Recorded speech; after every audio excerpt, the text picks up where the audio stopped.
So Admiral Roughead, as you know, is 4 years ago had to look ahead, figure out where the Navy, and for that matter, all of our military was going. And later this month, he retires, and you can look ahead another 4 years and say, here's what we got and here's where we have to go.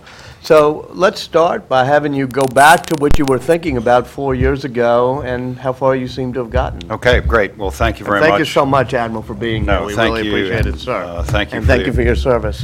Thank you. Thanks for the opportunity to be back at Aspen. Last time was 2008 in Aspen.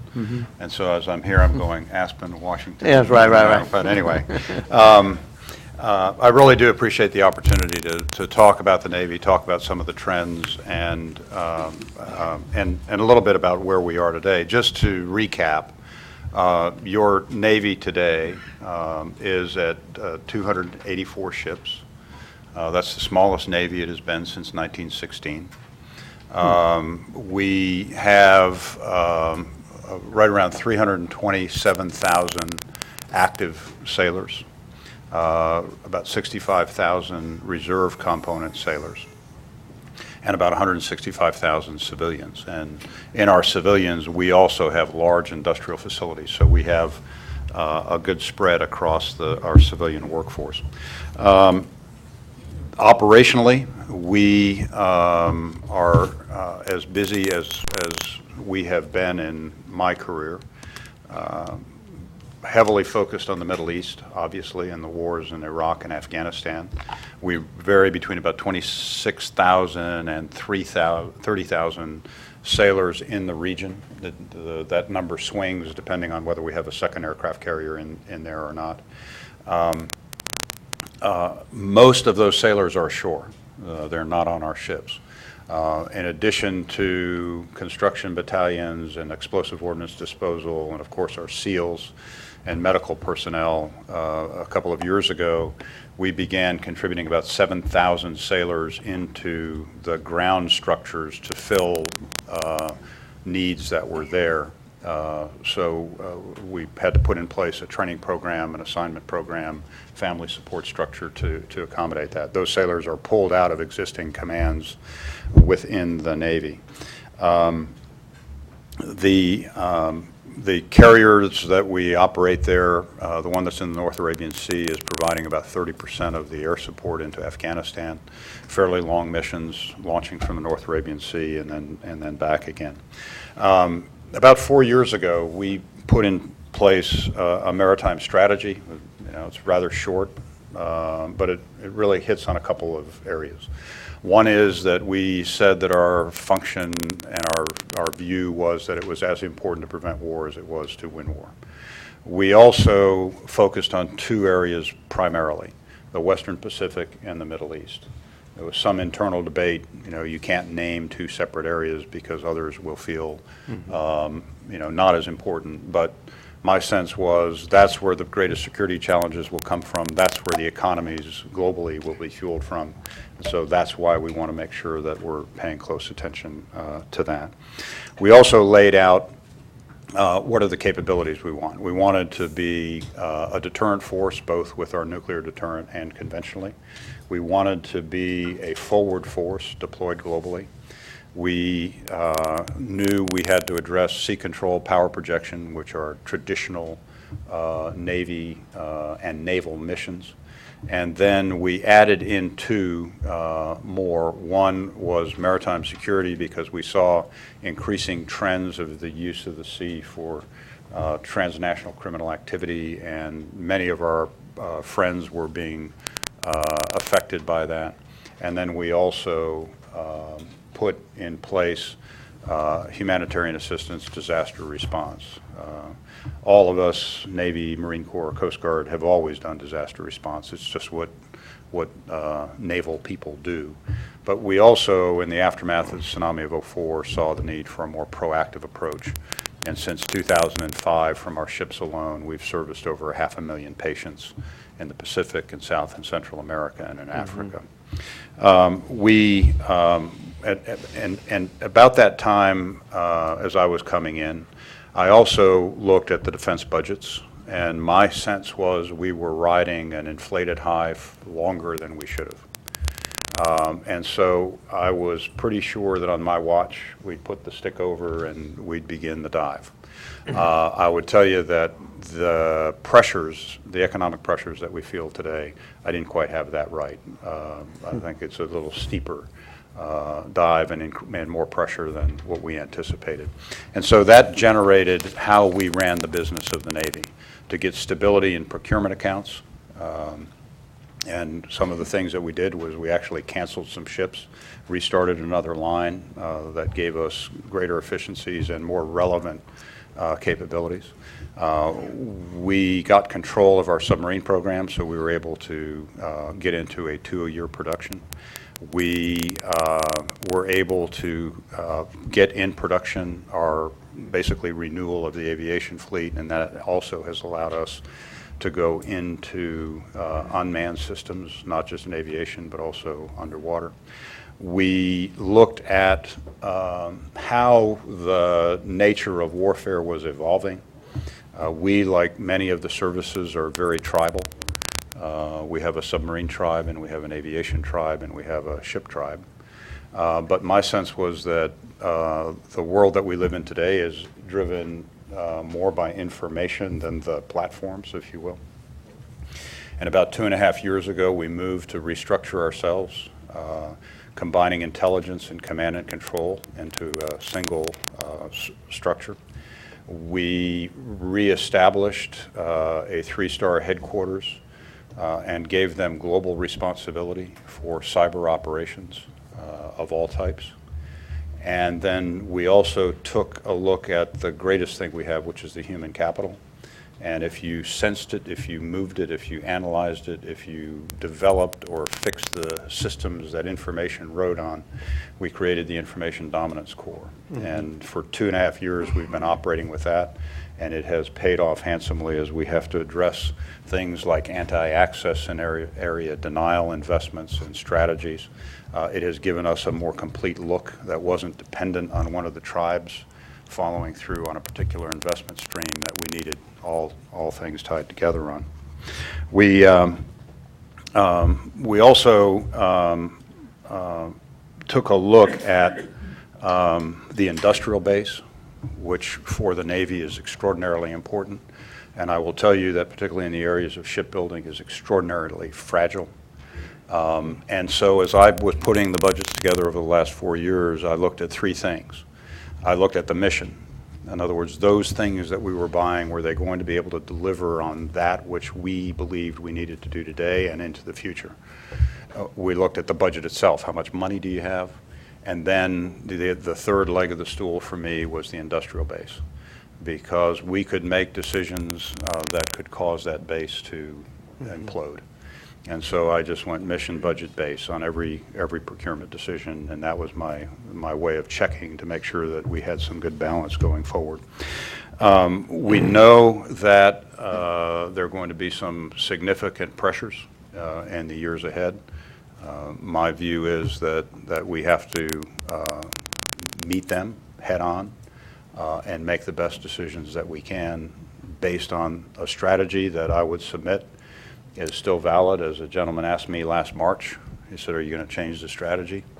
And I thought to myself, at that point I knew we were going into Libya, the public did not. And I said, well, let's see, the deterrent force is on patrol. We have 2 carriers in the North Arabian Sea as the changes are sweeping through the Middle East. So we were deterrents and we were forward and global. We moved some ships. We didn't have to redeploy or deploy. We simply moved the ships in that provided the first sting to take out the air defense system in Libya for the no-fly zone. We had ships in the area to provide sea control. We had the Ronald Reagan that was on its way to a combat operation in Afghanistan that within 24 hours we diverted, and it was providing humanitarian relief in disaster response in Japan. And we, with our partners and friends in the Somali Basin, were doing counter-piracy, maritime security. So it kind of has played out, and that's not to say it's not without challenge, it's not without risk. with a 40% deployment rate and 65,000 people deployed every day. And regardless of what happens in Iraq and Afghanistan, the maritime domain and the pressures of the maritime domain are not going to change. The trade will continue apace, if not increase, when we open the fifth ocean, the Arctic, and we expand the Panama Canal.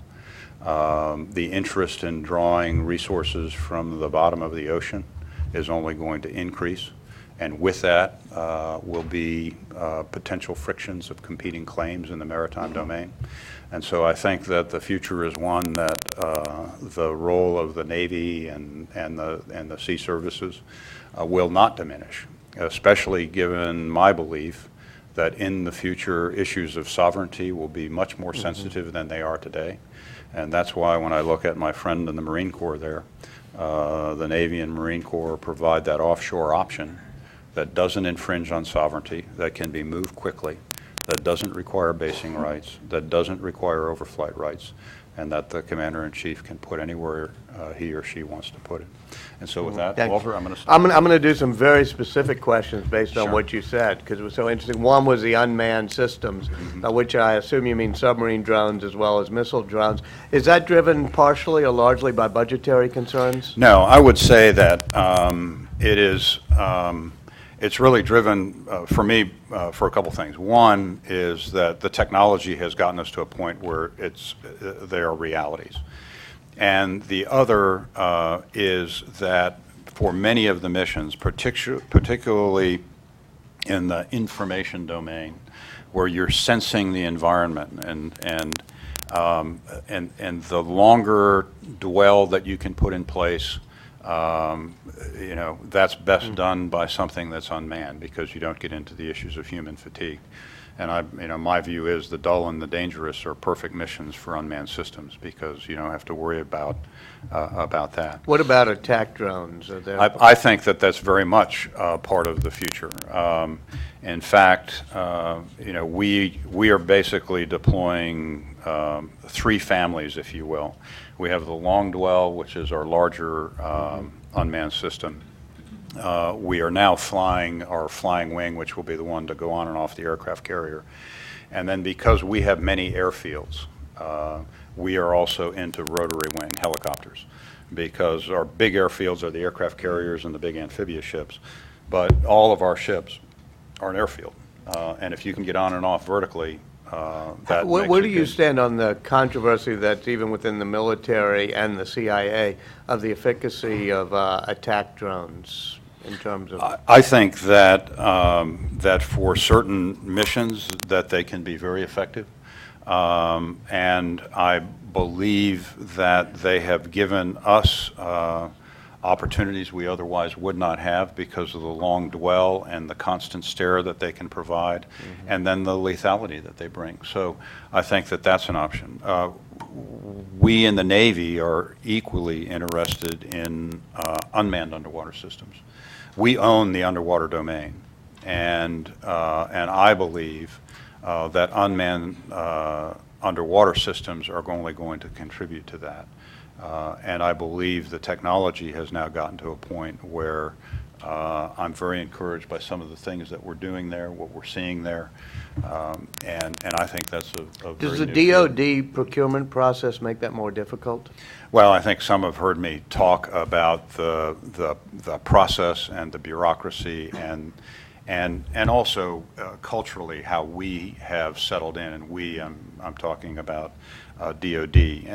Any large bureaucracy likes process, and so what we have in place is a process that, in my mind, is very lengthy, and I believe in certain instances injects cost into it that can be avoided, and I have some examples of that.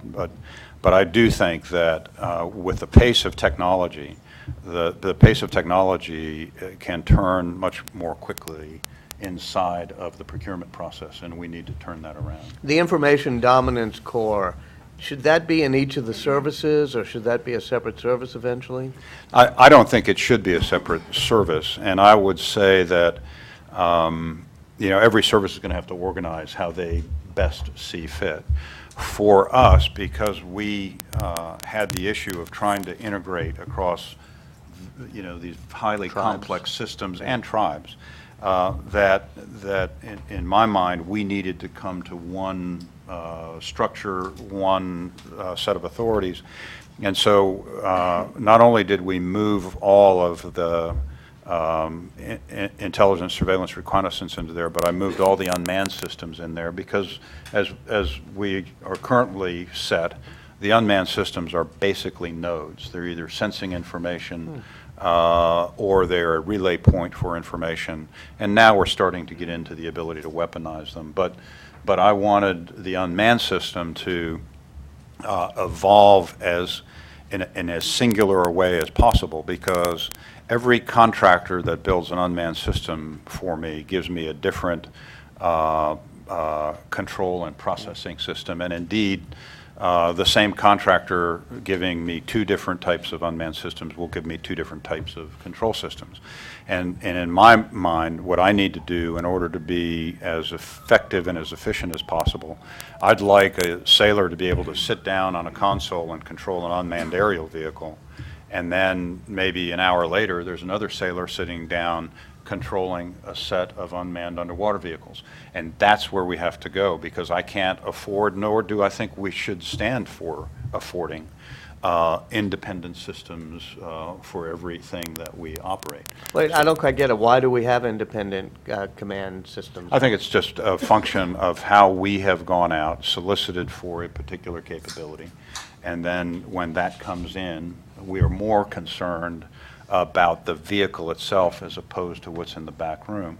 I would also say that the other thing that we have been pressing very hard on is in the area of manpower. I think there's a comfort that you can take that if you are into unmanned systems, you must be reducing manpower. When in point of fact, you can take the pilot out of the airplane, but if you put 50 people in the back room to operate the control and the processing of information, you've actually added people to the problem. And in today's world, and I would say not just in the military, but in business as well, people are where much of the cost is. I was reading somewhere that perhaps 80% of 18 to 20-year-olds are unfit to join the Navy, either because they haven't been educated, obesity, whatever it may be, and that it's rising. Do you worry about that? I do, and there are a couple of things that that I pay attention to. One is that pool of individuals, and it's all the services are going after that 28. It's really about 28%. So we're all going after that. I would say that the Air Force and the Navy are most interested in the same kind of type of person, high-tech skills that are required. So I worry about that. The other thing is that I really do believe that there are whole communities within our country where young people have no idea about the opportunities and the benefits in the military. And that's one of the reasons why we, over the past few years, have really gone out and worked very hard to reach into underrepresented communities, largely minority communities. You know, when I go to an eye-watering school in Dallas, Fort Worth, it's a model that I had not seen before, and it's just extraordinary. The young woman that was taking me around, I thought was a member of the faculty because of her knowledge, her passion, and her poise. She was a junior in high school, and she asked me the question, can I be an engineer in the Navy? We thrive on engineers in the Navy, and yet there are whole groups of people who have no idea what the opportunities are. So we've been very aggressive. I'm pleased that this year we have the most diverse Naval Academy class and ROTC class in the history of the Navy at 35 and 40%. Because I really do believe that young people develop very quickly, they learn quickly, they lead early in the Navy. You know, you go out on one of our nuclear submarines, and the officer that is driving that submarine around in the middle of the night is 24 years old. $2 billion boat, 24 years old. I can't think of anything more exciting than that. So. Going back to your Information Dominance Corps, how does that tie in with the cyber warfare and cyber command? And should that be done at the service level, or is that? Well, I think what we have done is when we created the 10th Fleet, even though it has global responsibilities for the Navy, 10th Fleet is the naval component for U.S. Cyber Command, much as there's an Army component and an Air Force component. Ours is a little bit different in that the way we organized, my 10th Fleet commander has more authorities based in legislation than counterparts because we've made him the cryptologic authority, and then we've also embedded some Naval Criminal Investigative Service personnel, so he has Title 10, Title 50, Title 18 authorities.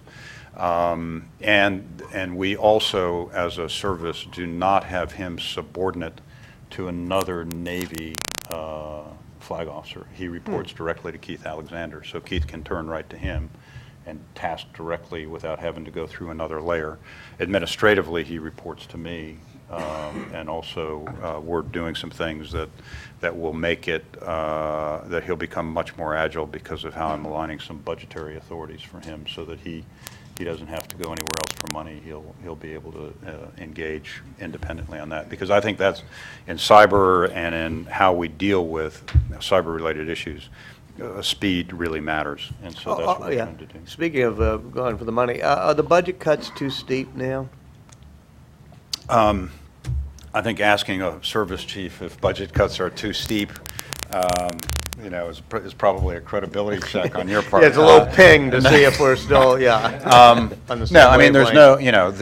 no, as I said, when I came in, I knew that there was no question there was going to be a turn down. And so, we did a lot. I shed a lot of overhead structure. We did a lot, we were very aggressive in going after multi-year procurements to bring costs down. And so when we did the first round of what I would call budget adjustments under Secretary Gates, we were after $24 billion. I ended up taking $28 billion, simply because once we got into it, we could see that there were some other opportunities. And we were able to reinvest some of that to really generate more savings. And I can get into some of the minutia, but for example, I reinvested and put more people back at sea because about 5 or 6 years ago, we went into what we called optimal manning. We were operating at a less aggressive pace. The ships and airplanes were newer, and we just had a sense that we could be more efficient. We saw the effects of cutting a little bit too deeply. So I took some of those savings and I put people back on the ships, which is saving me maintenance money. So we have to look at that whole thing. Mm-hmm. That said, we have been working, as the other services have been, on another set of reductions. I'll tell you, it's hard work. It's really hard.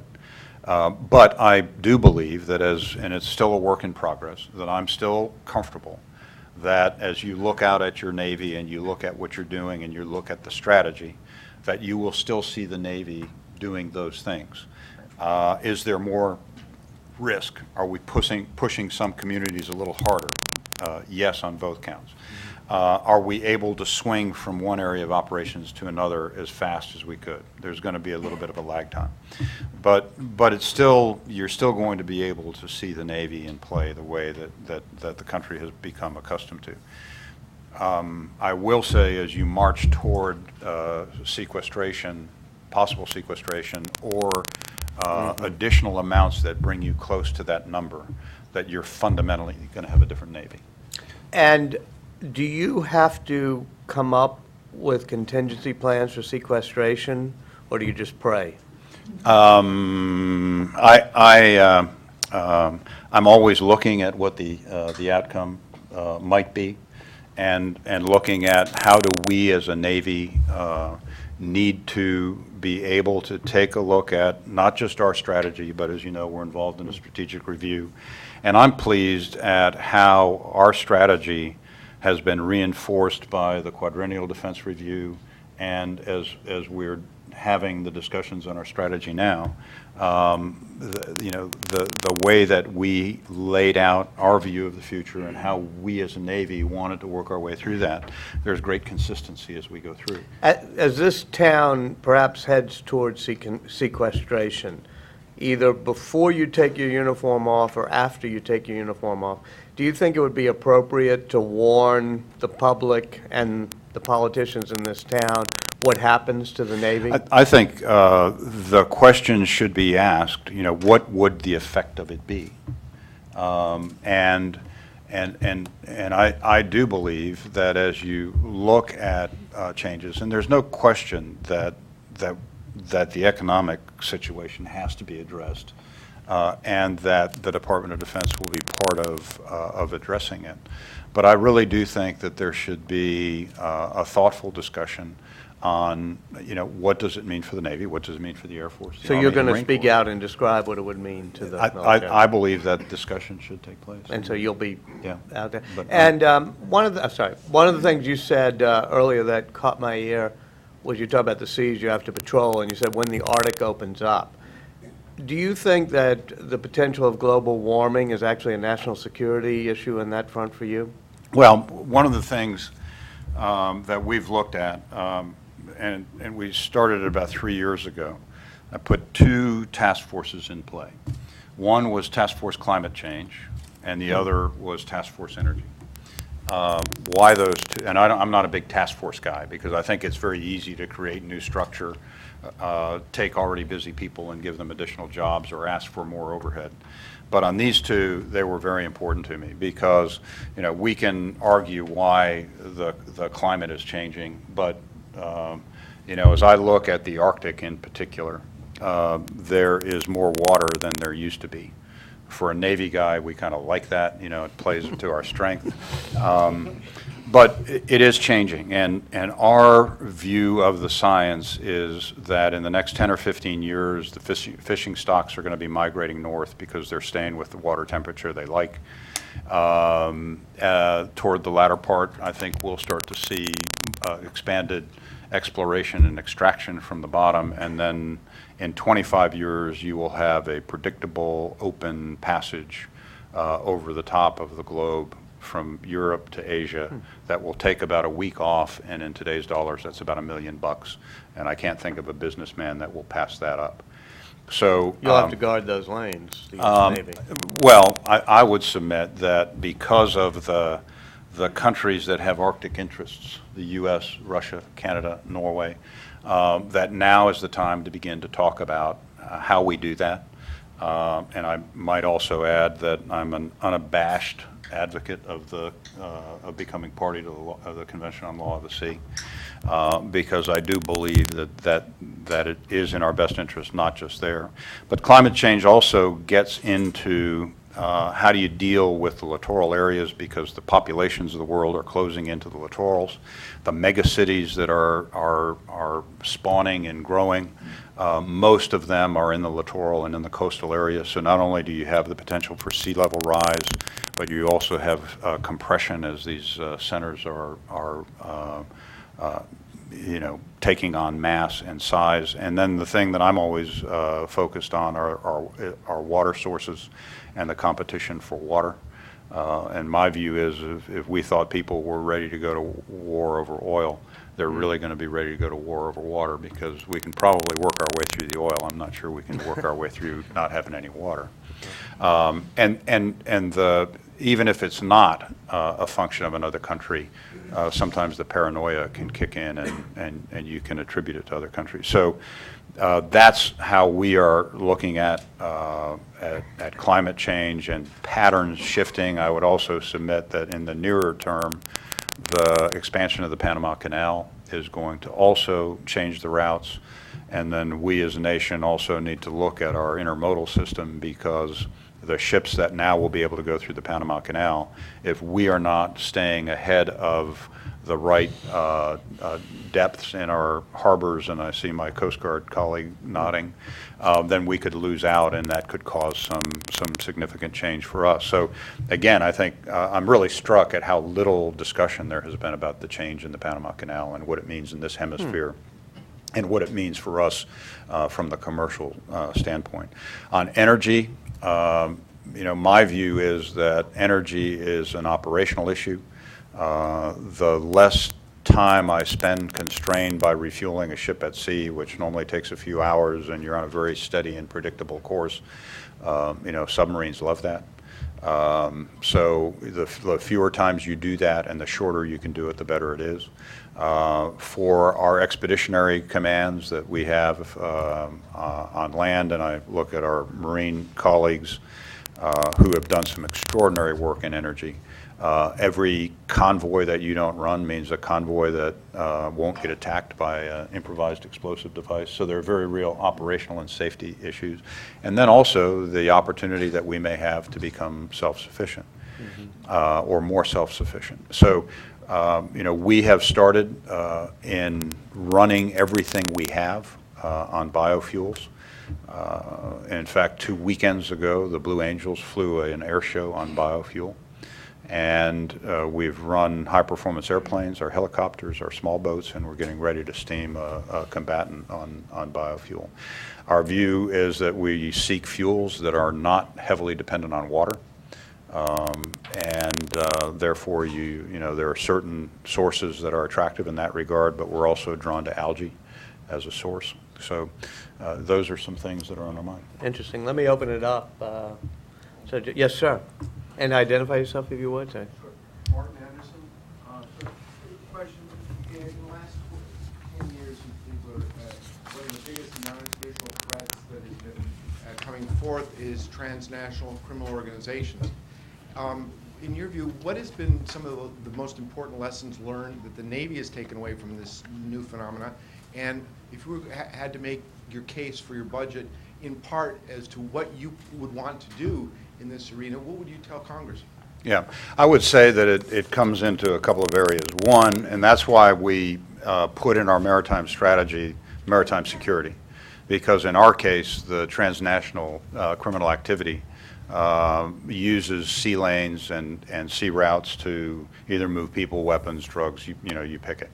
And for that reason, I mean, that's a large driver in why we want unmanned aerial surveillance, because we can get long dwell that doesn't burn up a lot of human beings' time up there that can then feed the information in.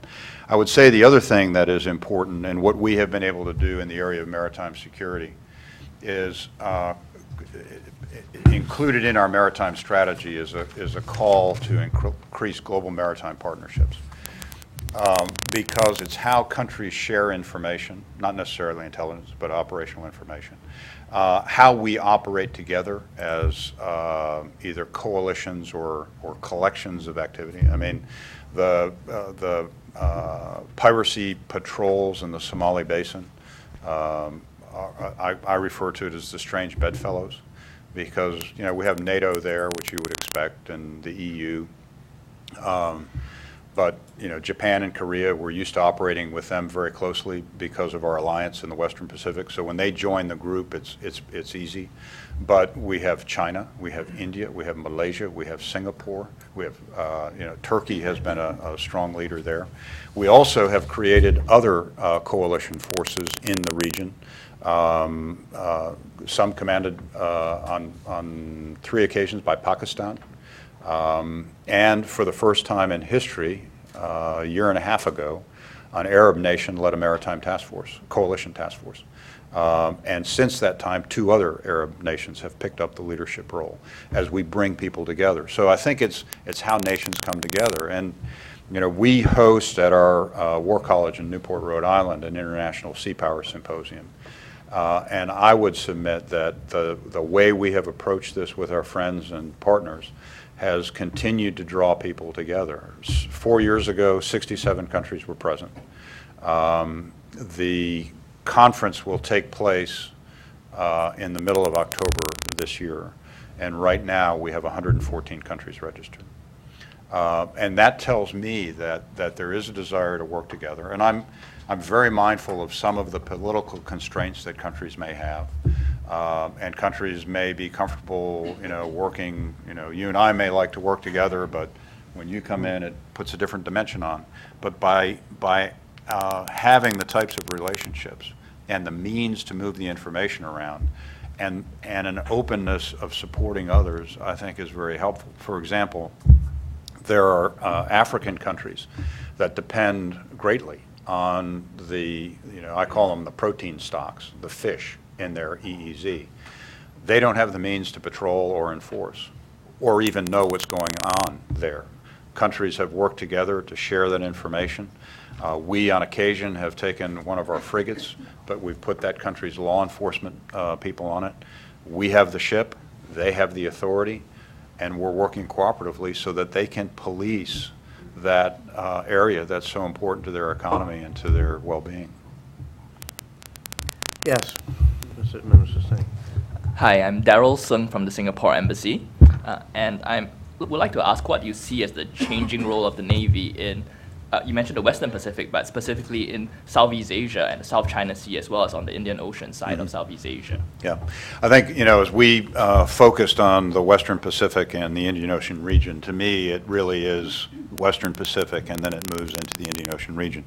And I would like to take this opportunity to thank Singapore for the extraordinary support and the relationship that we enjoy. It is truly unique. That's totally due to Daryl. So. I know. And in fact, I just had the opportunity to meet with your officials here in the last couple of days. But I really do think that the South China Sea will continue to be an area of great interest, not just to Southeast Asia, but as activities take place there. The rest of the world will be watching, and the cooperative relationships that exist, the willingness of countries to operate together, the support that's provided, I think will become increasingly important in the years ahead, because there's, as you know, Daryl, several competing claims yet unresolved, and I think that the cooperative approach and being able to bring people to the table to discuss a way ahead is the most important thing that we could do there. What's your personal relationship with your Chinese counterparts? I've had the opportunity to visit China on a couple of occasions. My relationship with the PLA Navy began in the early 90s. I've been with my Chinese counterpart on 4 occasions. And we have talked about a range of issues, in addition to which, in the aftermath of one event, we picked up the phone and we were on the phone for an hour to talk about. Can you say what event? It was an event that took place a couple of years ago now, where one of our surveillance ships was interfered with, and so I said I'd like to talk to him, and within 24 hours we were talking. Had a very good conversation. There were some areas that we agreed on, some areas we didn't agree on. But again, this brings me back to this idea of global maritime partnerships, the ability to pick up a phone and talk to somebody. I would rather be able to do that than to try and be thinking what their next move is. I'd rather have that discussion and that dialogue. Sir. Mike, hey. Hi, Mike Faby from Aviation Week. Can we talk a little more about the budget? I'd be curious to see if... That's what I do 24 hours a day. I'm sure you do. I'm sure you live and breathe it and can't wait till it's over. But I'm just curious if you're following the OMB guidance right now, in other words, trying to drill down even deeper into budget cuts, what that will mean, and if you're kind of preparing for kind of like a CR type of situation in the coming year or two. Oh, well, there's no question in my mind that we're going to have a CR. I think it's even been announced. I think the question will be, how long does the CR go? And as you know, last year we had the longest CR we've had, and it was really pretty challenging to work our way through with that. And I think it also has effects well into the future, because, as you know, you can't increase quantities, you can't new start, you have to hold with the amounts you have. And so even though the CR may be lifted after a period of time, sometimes you just can't get the things under contract. You've perturbed the the ramps that you had in place, you induce inefficiencies. And so the CRs are really quite disruptive, and then they're particularly tough because of the amount limitation when you get into the manpower counts. When you have to start slowing down moving people and transferring people. These are the little things that normally don't appear because you tend to look just at a top line. But we normally like to give someone about 6 months' notice that they're going to move from Virginia to California. We were closing that down to 2 months. And in this environment, you're not going to find a new job, and you're not going to turn a house, and it gets really tough. You have to make the decision, do I pull my kid out of this school and move them because we don't have the orders yet? I mean, there are a lot of second and third order effects that really get to the well-being of our people when you're into the CR realm. And that doesn't even get into the procurement piece. But I would say the area that bothered me the most last year was how we jerked our people around because of the CR.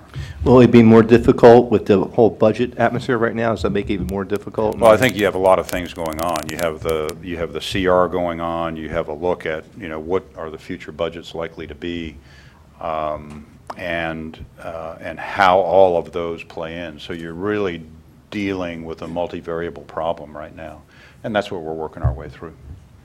But I think you do have to, there is going to be a CR. Hi, Dan. Hi, Admiral. Dan Taylor, inside Hi, Dan. the Navy. Good to see you again. The Defense Subcommittee for Senate Appropriations recommended some cuts to JSF and JLTV, and that's not law yet, of course, but there seems to be this downward pressure on many of the programs out there, and that's certainly going to be exacerbated in the coming years. And I'm just wondering, are you concerned that years from now, Marines and sailors are going to have the tools they need to do what they need to do? Yeah, I think that you need the tools, but it's easy to fixate on the capability. The capacity is equally important to me. In fact, it's probably, right now, it's more important to me because we really do, if you look at our capabilities, almost across the board, we enjoy a degree of overmatch that's pretty extraordinary. Capacity is the issue. 40% of the fleet is deployed, and some people may say, well, okay, great, but when you cross two great oceans to go to where your interests are, the force structure to do that needs to be there. It normally takes 4 or 5 to make one if you're in the continuous deployment, which navies do. We don't, we're not garrisoned and then ride to the sound of the guns.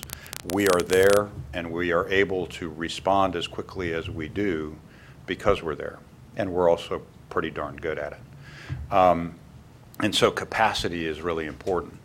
I think you can look at the expeditionary capabilities we have, EOD, SEALs, and Seabees, construction battalions. They're busier than they were in Vietnam. EOD is meeting themselves going and coming, and SEALs are very busy as well. But even in our more traditional force structure, as we've taken on the lion's share of the ballistic missile defense mission, particularly the phased adaptive approach in Europe, the BMD ships between now and 2017 are basically deployed for 7 months, home for 7 months, deployed for 7 months, home for 7 months, for the next 6 years. With the retention environment we're in now, we're not seeing the effects of that on our people yet. But when the economy turns, that's a pretty brutal pace. I served in a Navy where we were doing that. And sailors love what they do, but they also love their families, and their families love to see them. And so, you have to look at the capacity, and I'd say capacity is where we're going to be most challenged, and capacity is also where the industrial base will sink or swim. Because if you throttle back on the new stuff, the base is so fragile you lose it. If you take out too much of the old stuff, then you get into this endless cycle. And so I look at capacity pretty closely, and I think that's where our biggest challenge is going to be. Peter? Yeah. Admiral, you've touched on many of the long-range issues. One that you haven't is such long-range issues, but I'm interested in other ones, but prompt global strike, where we are with that capability and what's on the horizon. Yeah. You know, for us, I mean, the last couple of years we've been, you know, looking at what some of the options could be. But again, I think the question is, how do you want to be able to influence events? Is it all strike from the homeland, or do you want to be present to be able to influence and regulate the situation that way? I think, you would expect, looking at my uniform, that you do want that forward presence. You do want to be able to put pressure on, to be able to have the capability there and the capacity there to influence events without relying on what one might consider a binary solution. Mm-hmm. Yeah, Joshua. Thanks very much. Could you comment on your concerns about anti-access and aerial denial and how that figures into his longer-term strategy you discussed, in particular the implications for our aircraft carriers? Okay, great. Yeah, I would say that, you know, as a former commander in the Pacific, you know, I've watched the trends take place there. I think when people talk about anti-access area denial, there's always a view that it's all about China. But when systems and capabilities can proliferate the way that they proliferate today, it's not all about China. 10 years ago, if you would have told me to go in and do a non-combatant evacuation in Beirut, we would have mustered up all the amphibious ships, gone in, taken all the folks out that needed to come out, and wouldn't have batted an eye. In April of 2006, there was an Israeli warship that was almost sunk by an anti-ship cruise missile fired by Hezbollah. You don't do NEOs. That, you know, it's a different calculus that you have to. So it really is about the capabilities that exist in the world today. That said, coming from the sea and being at sea, you have the opportunity and the ability to move, to mask, to spoof, and then to counter. And there's been great fixation on particularly the aircraft carriers, with little discussion about the fixed land bases, which those GPS coordinates are never going to change. But the GPS coordinate of an aircraft carrier today, or at this minute, is going to be different than it is an hour from now. And so, you know, our approach has been that, and it's been the history of naval warfare, that there's a capability, there's a counter, and then you counter the counter.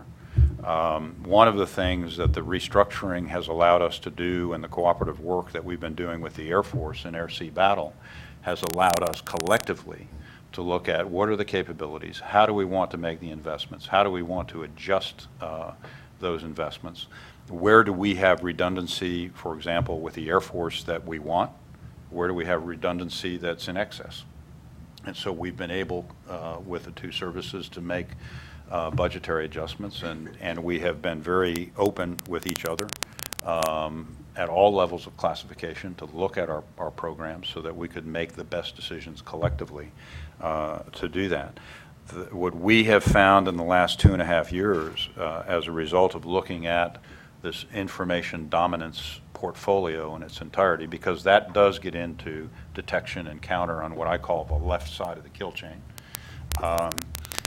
that we have been able to make better investments. We have been able to move more money to the left to accelerate many of the capabilities that we know we are going to need to be able to not only counter those strategies, but to then be able to have persistent presence where we need it to be.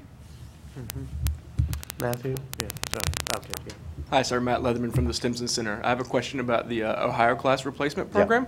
There's been an ongoing conversation about whether that's funded in shipbuilding or outside of the Navy shipbuilding account. It's starting to look more likely that it stays within the Navy's accounts. There's another bit of context that hasn't been discussed as much, and that is the triad replacement programs altogether. We have this program, but the Air Force this year has also requested a new penetrating bomber. So I'm curious if you see the SSBNX program requirements changing or the buy changing as a consequence, both of it staying within the Navy shipbuilding account and it being purchased in parallel with the bomber. Yeah. I mean, I think on the former point about where the money comes from, you know, that to be determined. You're absolutely right. Right now, it's in the shipbuilding account. But it is, you know, for the Navy, a significant issue because when you get into the 20s, which is when we're building that ship, that's when we're seeing a large aging out of the buildup of the 80s. So there's a replacement demand on the more conventional force. And then at the same time, we're in the process of refueling and defueling nuclear aircraft carriers. So the shipbuilding account takes a pretty significant spike there. And that's why I think it's important that we start having that discussion now, because we are in the beginning stage of designing the replacement for the Ohio. I think that there is agreement that the SSBN is the most survivable leg of the triad, and the ship that we are designing now is the ship that will come off its last patrol in 2080. And the focus that we have is, one, on the weapons capability, but also on its stealth. And we have to take a look out to 2080 to make sure that that ship remains invisible out to that point. You know, as we look at, we know we have to replace the Ohio because of fuel exhaustion, and also submarines, because of their cycles, eventually can't be extended. So those are all part of our discussions now. Yeah, I'm sorry, Frank, was it? Yeah. Frank Hessler. Over my career and yours, we've watched the shipbuilding industrial base go from a vibrant building family of companies to half a dozen or fewer companies that can build nuclear submarines and nuclear carriers. And I'd like to hear more about what are we doing about collaborating with NATO partners and so forth to make sure we don't run out of key component builders and subsystem builders because the shrinking industrial base. Yeah. Well, I think you know, there is, in my mind, the need that we as a nation be able to generate our own Navy. And so I think the viable shipbuilding base is absolutely key. That said, you know, are there ways that we can take advantage of other technology, other products? You know, some of our newest ships are using Rolls-Royce engines, for example. And I would submit that in some of the electronics and combat systems, we see you know, corporations that may not be U.S. based. But so I think that there are some opportunities there, and we continue to pursue those. But I really do believe that we as a nation should maintain the ability to build ships for the Navy. Well, I think all of us here would agree with that, Yeah. Admiral. It's making it happen. It's the hard Right, and that's, I mean, but at the end of the day, I mean, that gets to the fundamental issue of what does the nation want in its Navy.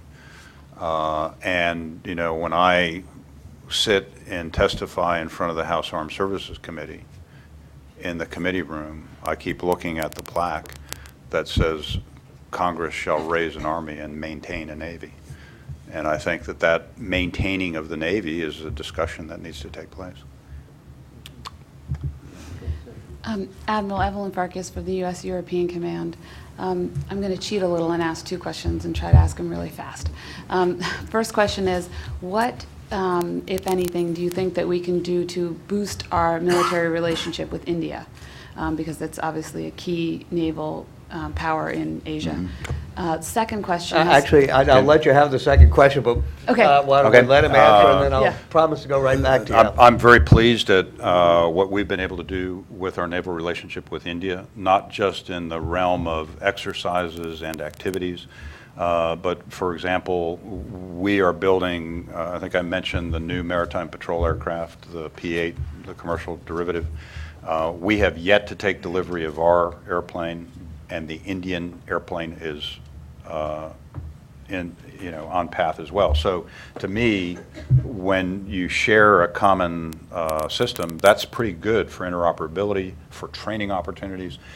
And the other thing that that the relationship that we have with India, a little anecdote, visiting in Goa at their big naval air station, went to lunch, and all these bright young Indian lieutenants came up to me, and I could see that they were all aviators because of their wings, and they came up and said, "I'm Lieutenant Singh, and I carrier qualled on the Theodore Roosevelt, and I carrier qualled on the Enterprise."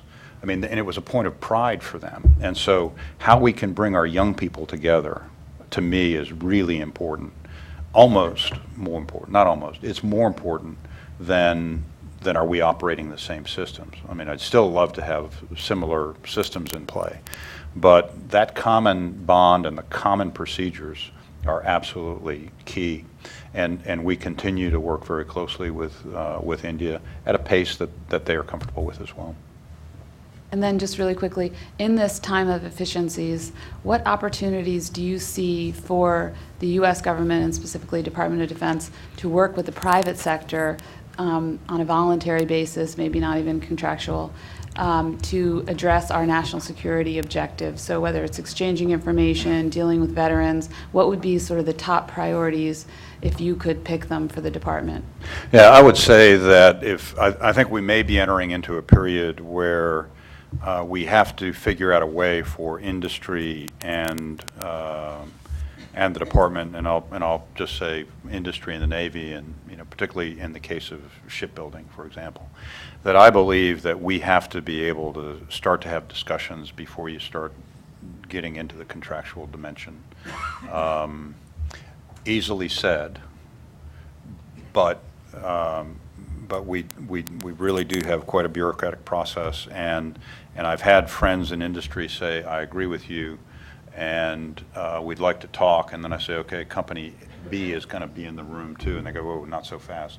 So I don't know how you work through that, but I really do think that as we look to future capabilities, we should be able to talk our way through and eliminate some of the things that may not be helpful, and I think industry has to also be able to make us aware of some of the issues that they face, and I think we have to be able to do that more openly before we get into the contractual rigidity that we have. I don't know if that gets to your question or not.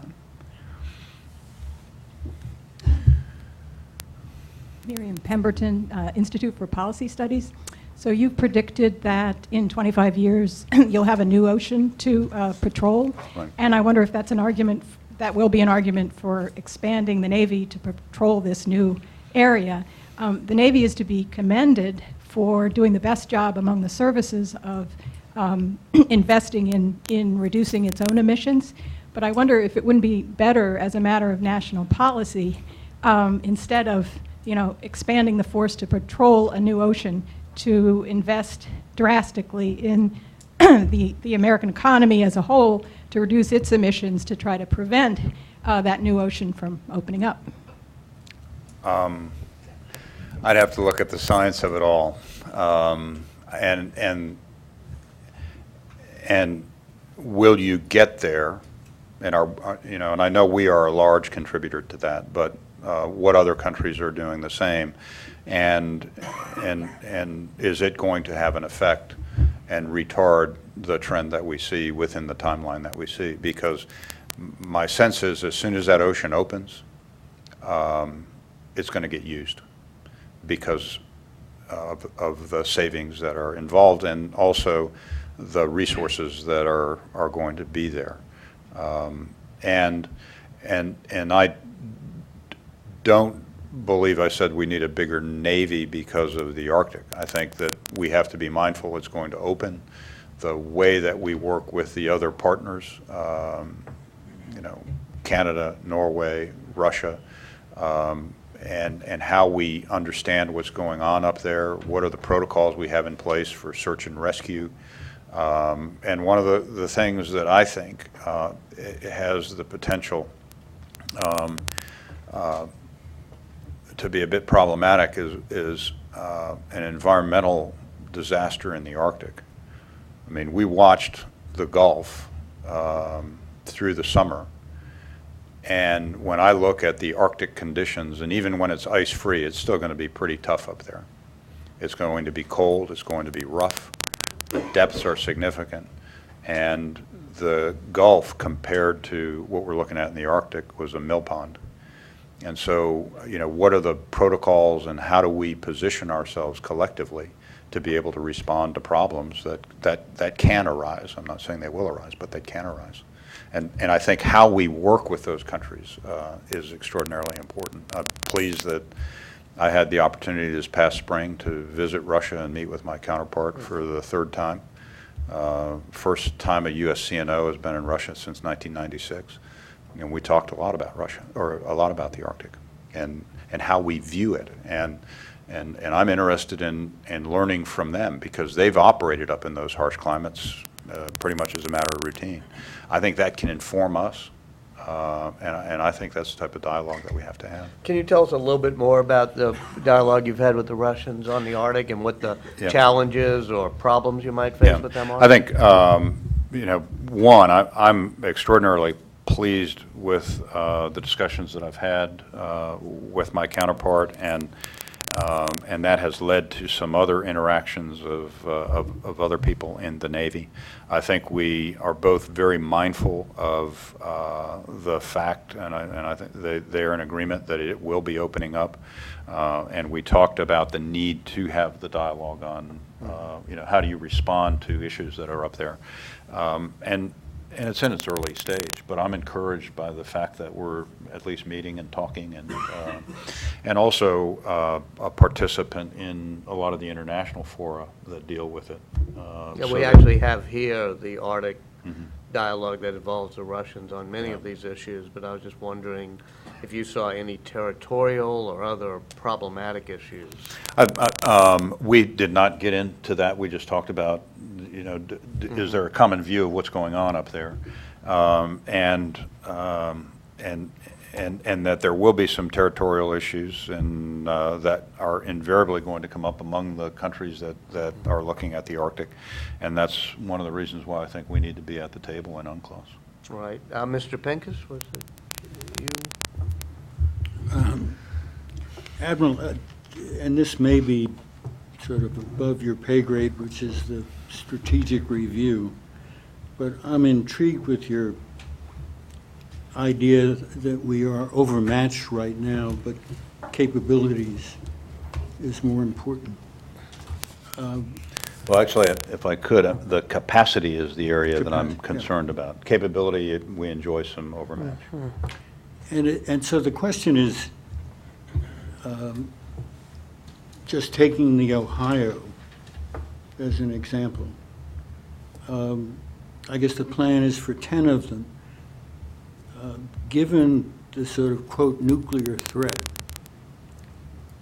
which I don't know how you look out to 2080, but for example, could you get along with 8 of them instead of 10? Yeah, and it's actually... And just take the carrier the same way. Yeah.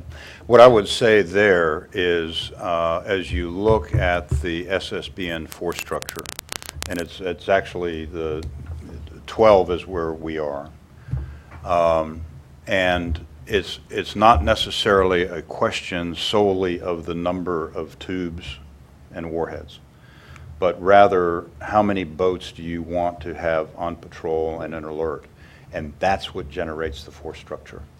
And so, as you look at the deterrence, how you set your requirements, I think, is the key. The requirements that we are working to is a force structure that supports the number of boats that we believe are appropriate to be out there. I guess so John, we've all gone, if you played as long as I have, we went through a period where we needed 10,000 warheads. We had 50 of them aimed at Moscow. I mean, it's a totally unreal scenario, but people built up the threat. And the question is, have we gotten hold of that problem yet? Well, I think in the recent treaty, you've seen some reductions there. And the number of submarines are coming down because of the technology that we're able to employ. Going back to, you mentioned similar to the aircraft carriers, you know, we are at 11. We will drop down to 10. The demand for the carriers and the force structure, or the deployment demand, is not Navy driven. This is where you want them to be, and I'm producing a force structure to meet that requirement. When we drop down to 10 carriers, when the Enterprise goes out, because she's served long and well, her first, she's about ready to deploy again to support the war in Afghanistan. Her first deployment was the Cuban Missile Crisis. That's not a bad investment, I think, in anybody's book. But when we drop down to 10, while we await the delivery of the next carrier, we'll be deploying the carriers on 10-month deployments. And again, it's a question of having the force structure to get across the oceans to sustain the presence.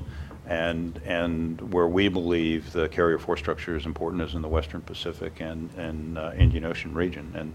And so, you know, that's where our focus is, and we're pressing the force pretty hard, which I think will give the nation the flexibility for air power without having to be encumbered with bases ashore or footprints ashore.